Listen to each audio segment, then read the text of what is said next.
Welcome back. One final point before we go tonight.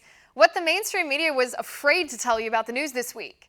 This week, while the mainstream media gushed over celebrities making videos saying they believe Christine Blasey Ford, even though there's no proof of her allegations, here are the things that happened that the mainstream media refused to tell you. Employees at the State Department, the Department of Justice, the Department of Health and Human Services, and the Government Accountability Office admit on undercover camera that they push socialist ideas and stymie President Trump's agenda. They work for the Socialist Party during work hours on their work computers. They use government resources to stalk the addresses of people they don't like in order to harass those people, and they resist the duly elected president they work for from within the president's own administration. This is the deep state, and these deep state operatives say there's no way to fire them. Did the mainstream media tell you about this? No. In fact, the mainstream media scoffs at the idea of the deep state, even though we now have video evidence of employees doing just that. Protesters from the Kavanaugh hearings, you remember the ones, they looked like the worst flash mob ever. Every minute on the minute, they stood up and disrupted the hearing. They were paid, according to the Daily Caller. The Center for Popular Democracy sponsored some of the protesters, and the Center for Popular Democracy is funded by George Soros. The Women's March sponsored other protesters, and the primary sponsor of the Women's March is Planned Parenthood. But did the mainstream media report on this revelation? Of course they didn't.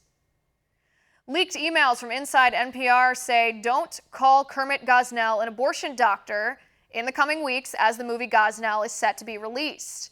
NPR won't let makers of the movie pay for ads that use the word abortionist, even though past NPR reporting called Gosnell an abortionist.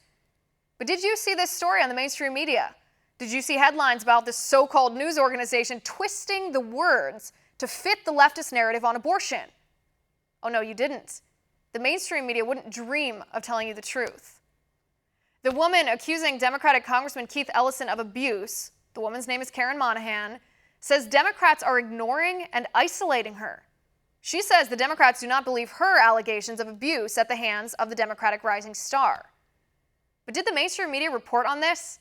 Did they help expose abuse and misogyny at the hands of a Democratic elitist?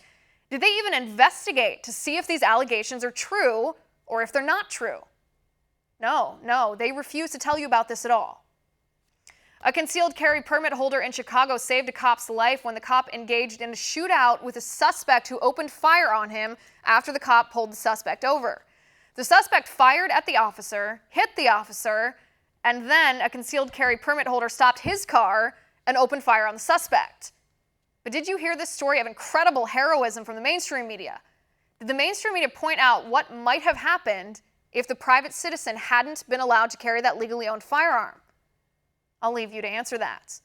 The mainstream media doesn't care to report any of that to you, so we will. Want to see more videos like this?